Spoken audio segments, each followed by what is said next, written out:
नमस्कार, आप देख रहे हैं हमारी खास पेशकश वर्ल्ड वॉरियर। दुनिया की सबसे बड़ी बहस, क्या ईरान पर एफएटीएफ की कार्रवाई सही है? क्या ईरान सुधार की राह पर है या अब भी दुनिया के लिए खतरा बना हुआ है? और दूसरा, पाकिस्तान को आखिर बार बार बचाया को क्यों जा रहा है और कौन बचा रहा है पाकिस्तान को? जब ईरान पर कार्रवाई जारी रहती है तो पाकिस्तान को सिर्फ चेतावनी भरकर क्यों छोड़ दिया जाता है? इसी मुद्दे पर बातचीत करने के लिए बड़ी बहस की शुरुआत करते हैं वर्ल्ड वॉरियर में। हमारे दो सहयोगी आज हमारे साथ हैं, अंकित और दीपांशु। तो एक तरफ एफएटीएफ की सख्ती है तो दूसरी तरफ उस पर राजनीति हो रही है। तो अंकित बताइए कि पाकिस्तान को एफएटीएफ सिर्फ चेतावनी भर देकर के क्यों छोड़ देता है? क्योंकि आतंकी फंडिंग से लेकर जो भी दुनिया में मनी लॉन्ड्रिंग से लेकर आतंकी फंडिंग सब में शामिल है पाकिस्तान। तो आखिर पाकिस्तान को आखिर बचा कौन रहा है और एफएटीएफ की क्या मजबूरी है कि वो पाकिस्तान को छोड़ दे रहा है? सबसे बड़ी बात, सबसे पहले तो हमें यह समझना पड़ेगा, पाकिस्तान जो जिस ज्योग्राफिकल लोकेशन पर लोकेटेड है ना, ये उसको बचाने में सबसे बड़ी भूमिका निभाता है और बचाता है अमेरिका। पूछिए क्यों?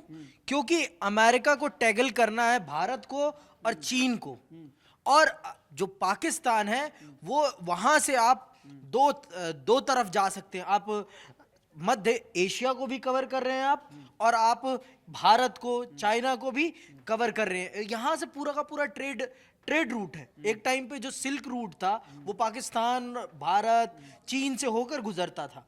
तो ये चीज, और पाकिस्तान अमेरिका के लिए हमेशा से, आप पूरा कोल्ड वॉर का टाइम देखेंगे, पूरे कोल्ड वॉर के टाइम पीरियड में अमेरिका का अगर कोई पिछलग्गू बना हुआ था और अमेरिका के पीछे पीछे अमेरिका की हर बात को मानते हुए अगर कोई चल रहा था तो वो कौन था? पाकिस्तान। और आज भी आपने देखा, जब गाजा पीस समिट हुआ तो वहां पर पाकिस्तान के प्रधानमंत्री और पाकिस्तान के जो वहां फील्ड मार्शल हैं, राष्ट्रपति ट्रंप ने उनके लिए क्या कहा, और वहीं दूसरी तरफ प्रधानमंत्री, पाकिस्तान के प्रधानमंत्री ने क्या कहा। एफएटीएफ को निष्पक्षता से काम करना चाहिए कि भारत में जब आतंकी हमला हुआ पहलगाम में, उसके पीछे पाकिस्तान का हाथ था, फंडिंग पाकिस्तान की थी, आतंकी पाकिस्तान के थे, पाकिस्तान से ही, पीओके से ही आतंकी आए थे। तो ये पूरी जो जांच प्रक्रिया जो चल रही है, इसमें एफएटीएफ को सोचना चाहिए कि पाकिस्तान को जिस तरीके से सिर्फ महज चेतावनी देकर के पाकिस्तान को छोड़ दिया जा रहा है, तो एफएटीएफ की क्या मजबूरी है? मजबूरी क्या है एफएटीएफ की कि वो बार बार वो पाकिस्तान जिसको ग्रे लिस्ट में पहले डाला गया था, वहां से भी उसको बख्श दिया गया और अब उसे फंडिंग के लिए पैसे भी मिल रहे हैं। एफएटीएफ की सबसे बड़ी मजबूरी है अमेरिका। अमेरिका जिसको जो कहेगा वो करना ही पड़ेगा। अमेरिका एक दुनिया का, चाहे आप माने या ना माने, वो महाशक्ति है। उसका दुनिया के सभी अंतरराष्ट्रीय संस्थाएं जितनी हैं उन सब पर प्रभाव है। अमेरिका जिसको कहता है उसको पैसे मिल जाते हैं। वर्ल्ड बैंक भी आप देख सकते हैं, वर्ल्ड बैंक भी जब अमेरिका कह देता तो पाकिस्तान को पैसे मिल जाते हैं। पर्दे के पीछे की कार्रवाई है जी, ये सारी की सारी पर्दे के पीछे, और विश्व राजनीति को कंट्रोल करने की जो उसकी रणनीति है, उस रणनीति में एक पहलू ये भी है जो आज पूरी दुनिया देख रही है, लेकिन फिर भी इसके खिलाफ कुछ बोल नहीं पाती। और ईरान हमेशा से अमेरिका के पक्ष में नहीं रहा है। ईरान हमेशा से रशिया फ्रेंडली रहा है, इसलिए वो चाह कर भी उसे नहीं देता, कुछ भी उस तरीके से सहूलियतें नहीं देता। अगर ईरान को अंतरराष्ट्रीय संगठन मदद भी करना चाहे तो नहीं कर सकते। क्यों? क्योंकि अमेरिका उसके विपक्ष में है। सबसे पहले समझते हैं कि एफएटीएफ यानी फाइनेंशियल एक्शन टास्क फोर्स होता क्या है। यह एक अंतर्राष्ट्रीय निगरानी संस्था है जो यह तय करती है कि कौन सा देश मनी लॉन्ड्रिंग और टेरर फंडिंग रोकने के लिए जरूरी कानूनों को लागू कर रहा है या नहीं कर रहा है। जो देश इन मानकों को नहीं मानते उन्हें एफएटीएफ की ग्रे लिस्ट या ब्लैक लिस्ट में डाल दिया जाता है। मेरा ग्रे लिस्ट मैंने निगरानी में रखे जाते हैं वो देश, और ब्लैक लिस्ट वो देश जो आतंकी फंडिंग पर कोई ठोस कार्रवाई नहीं करते। और आज इस ब्लैक लिस्ट में 3 नाम हैं, 3 देशों के नाम हैं। ईरान जिस पे ब्लैक लिस्ट 2016 से है, उत्तर कोरिया और म्यांमार। तो ईरान पर एफएटीएफ की जो सख्ती है वो जबरदस्त है। पेरिस में हुई हालिया बैठक में एफएटीएफ ने यह साफ कह दिया कि ईरान अभी भी हाई रिस्क वाला देश है। मतलब ईरान के साथ कोई भी बैंकिंग या फाइनेंशियल डील करते समय सावधानी रखनी होगी। ईरान का दावा है कि उसने सुधार शुरू कर दिए हैं। तो एफएटीएफ की सख्ती सिर्फ ईरान पर ही क्यों है? साल 2016 से है और ईरान दावा कर रहा है कि हम सुधार कर रहे हैं। देखिए, ईरान और अमेरिका की जो दुश्मनी है वो किसी से छुपी नहीं रही है। जिस तरह से अमेरिका जो है ईरान पे लगातार दबाव बनाता है, चाहे वो एक तरह से हाल में अगर हम देखें B-2 बॉम्बर जिस तरह से परमाणु ठिकानों पर हमला किया, और ऐसे अलग अलग मौकों पे हम देखते हैं कि इजराइल का फेवर में हमेशा अमेरिका रहता है, और जिस तरह से ईरान पर दबाव बनाया जाता है उससे साफ लगता है कि अब अमेरिका जो है पर्दे के पीछे से एफएटीएफ का सहारा लेकर जो है ईरान को दबाव बना रहा है, ईरान पर हावी है, ईरान पर प्रेशर क्रिएट कर रहा है ताकि वो एक तरह से उसकी जो इकोनॉमी है वो फल फूल ना सके, वो बढ़ ना सके। जिस तरह से अब एफएटीएफ ने एक तरह से ब्लैक लिस्ट में डाला है, और इतने सालों से ब्लैक लिस्ट में डालना, एक तरह से करीब 1 दशक हो चुका है, अभी तक उस लिस्ट से बाहर ना करना, संकेत देता है कि अमेरिका का प्रेशर है। और ये अमेरिका जो है चाह के ऐसा कर रहा है कि ईरान जो है मिडल ईस्ट में ताकतवर देश के रूप में ना उभर सके, क्योंकि मिडल ईस्ट एक ऐसा सेंट्रिक पॉइंट बना हुआ है जहां से ऑयल देखा जाए, ऑयल हो या बाकी से जो नेचुरल रिसोर्सेज है बहुत बतेरी मात्रा में है, बहुत ज्यादा मात्रा में है। और यहाँ पर जिस तरह से इजराइल की जो मौजूदगी है वो अमेरिका को और आसान बनाती है, लेकिन अगर इसमें ईरान जो है मजबूती से अगर आगे उठ खड़ा होगा तो इससे अमेरिका की मुश्किलें ज्यादा बढ़ जाएंगी। यही वजह है कि अमेरिका जो है ईरान पर प्रेशर क्रिएट करने के लिए एफएटीएफ हो जाए या बाकी यूनाइटेड नेशन की जो संस्थाएं उनसे दबाव बनाने की कोशिश करता है, ताकि मिडल ईस्ट में ईरान का जो प्रभाव है, जो दबदबा है, वो ऊपर न उठ सके। लेकिन ईरान पर एफएटीएफ क्या कहता है? एफएटीएफ कहता है कि कानून पास करना, मतलब ईरान जो कानून पास कर रहा है ये काफी नहीं है, उसे लागू करना जरूरी है। यानी ईरान अभी भी भरोसेमंद नहीं है, इसलिए एफएटीएफ ने 3 कड़े कदम जारी किए हैं ईरान के खिलाफ। ईरान के बैंक विदेश में शाखा नहीं खोल सकते। दूसरे देशों को चेतावनी, ईरान के साथ लेन देन में सख्ती बरते दूसरे देश, यह एफएटीएफ का कहना है। ईरान के वित्तीय सिस्टम पर खास निगरानी रखी जाए। मतलब बहुत ही सख्ती से पेश आ रहा है एफएटीएफ ईरान के मामले में। और जो नजर आ रहा है कि इसके पीछे अमेरिका है, एक तरफ पाकिस्तान को पे नरमी, जो कि आतंकी फंडिंग करता है, वो भी देश ऐसा ही है जो आतंक को बढ़ावा देता है और उसको महज चेतावनी देकर छोड़ दिया जाता है। और इधर ईरान जिस पर आतंकी फंडिंग के कोई सबूत भी नहीं है, उसके बावजूद उसको ब्लैकलिस्ट में डाल दिया जाता है। तो ये साफ साफ दिखा रहा संकेत है कि एफएटीएफ पूरी तरह से अमेरिका के पक्ष में काम कर रहा है। लेकिन अगर हम यहाँ पे ये समझे कि ईरान जो है वो फंडिंग नहीं कर रहा है, एक तरह से उस पर आरोप, लेकिन आरोप लगते हैं। अगर हम ईरान वो इजराइल का देखें या फिर अमेरिका के नजरिए से देखें तो इजराइल और अमेरिका जिस तरह से आरोप लगाते हैं कि ईरान जो है मिडिल ईस्ट में अलग अलग जो गुट हैं, वो जो चरमपंथी गुट है, जिस तरह से अगर हम गाजा में हमास, लेबनान में हिजबुल्ला, यमन में हूती विद्रोही, इराक में अलग अलग जो चरमपंथी उग्रवादी संगठन है, उनको जिस तरह से अपने वेपन्स की सप्लाई करना, मिनी मिलिशिया जिसको बोला जाता है, इन एरियाज वालों को मिनी मिलिशिया बोला जाता है, वो क्रिएट करना, और जिस तरह से फंडिंग करना, वो चाहे पैसों के जरिए हो या वेपन्स के जरिए हो, इलीगल तरीके से, इन सब तरीकों से ईरान जिस तरह से एक तरह से अपना प्रभाव बढ़ा रहा है, अपना एक तरह से उसने अलग अलग वो खोल रखे हैं, शाखाएं। मतलब यह हुआ कि अमेरिका जो अपने हिसाब से आतंक की परिभाषा गढ़ रहा है। उसके हिसाब से पाकिस्तान में जो आतंकी है वो आतंकी नहीं है, वहां आतंकी फंडिंग नहीं हो रही। और ईरान अगर हिजबुल्ला और बाकी संगठनों को सपोर्ट दे रहा तो वो आतंकी संगठन है, हमास आतंकी संगठन है, और उसी से बातचीत करके सीज फायर करता है, उसी हूती से बातचीत करके वो अपने लिए रास्ता निकाल लेता है, उसी हिजबुल्ला को आतंकी बोल के उन्हीं से बातचीत करता है अमेरिका। मतलब वो आतंक की जो परिभाषा है वो अमेरिका गढ़ रहा है।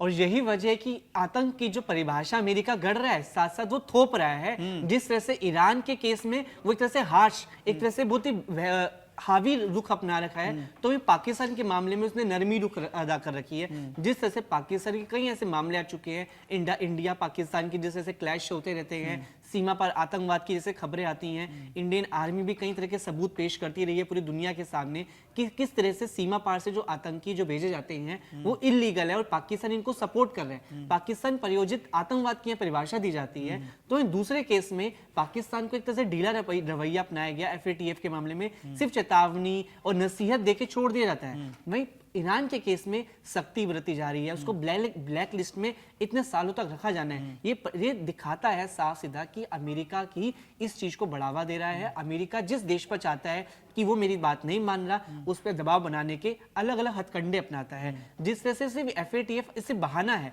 इसके अलावा भी और जो है कदम उठाए जा चुके हैं कि किस तरह से ईरान पर जो तेल उत्पादन है उस पर प्रेशर क्रिएट करना, परमाणु डील को लेकर दबाव बनाना, यहाँ तक कि जो वहाँ पर फाइनेंशियली जो प्रतिबंध है उसको इतना बड़ा कर दिया गया है। ये सब अलग अलग तरीकों से अमेरिका की मंशा है कि हम ईरान पर हावी रहे, प्रेशर क्रिएट रख सके, ताकि ईरान जो है मिडल ईस्ट में ताकतवर ना बन सके और इजराइल जो है वो एक सक्षम रहे और उसको चुनौती ना कहीं से मिल सके। FATF का कहना है कि जब तक ईरान अपने सिस्टम को पूरी तरह से पारदर्शी नहीं बनाता, तब तक उसे किसी रियायत की उम्मीद नहीं की जानी चाहिए, किसी भी तरह की रियायत नहीं की जाएगी। अब सवाल यही उठता है कि क्या ईरान वाकई में दोषी है? ईरान का तर्क है कि ये पश्चिमी देशों की, जैसे हम बातचीत कर रहे हैं कि अमेरिका, मतलब पश्चिमी देश में तो अमेरिका की जो विश्व राजनीति है उसकी सजा का शिकार हो रहा है ईरान। उसका कहना है कि उसने सुधारों की दिशा में कदम बढ़ाए हैं, लेकिन अमेरिका और यूरोप की सियासत उसके खिलाफ खड़ी है, जिसकी वजह से ईरान पर FATF की बंदिशें हैं। FATF उस पर कार्रवाई कर रहा है। दूसरी तरफ पाकिस्तान जो कि आतंक का खेल खेल रहा है, पूरा आतंकी फंडिंग कर रहा है, दुनिया में कोई ट्रांसपेरेंसी नाम का चीज नहीं है उस पाकिस्तान के, उसके बावजूद पाकिस्तान को रियायत दी जा रही है। देखिए, जैसा कि अभी हमारे साथी ने बताया, पूरी बात बहुत ही संक्षेप में उन्होंने समझा दिया आपको। मैं फिर से वही बातें दोहराऊंगा कि ज्योग्राफिकल लोकेशन सबसे मजबूत है पाकिस्तान की, जिसके माध्यम से उसे अमेरिका का सपोर्ट हमेशा मिला रहता है। और उभरता हुआ ताकत जो चीन है, चीन को टैगल करने के लिए अमेरिका को दक्षिण एशिया में कोई ना कोई कठपुतली चाहिए, और वो कठपुतली के तौर पर पाकिस्तान सबसे बेहतर है। और आप देखिए, जब से पाकिस्तान बना है तब से वो अमेरिका की गोद में ही खेल रहा है, चाहे उसने अमेरिका को ही क्यों ना मारा हो। 9/11 उसका सबसे बड़ा उदाहरण है, लेकिन फिर भी पाला पोसा वो अमेरिका के द्वारा ही जाता है। एक थोड़े समय के लिए वो चीन के करीब जरूर गया था, लेकिन अब फिर वो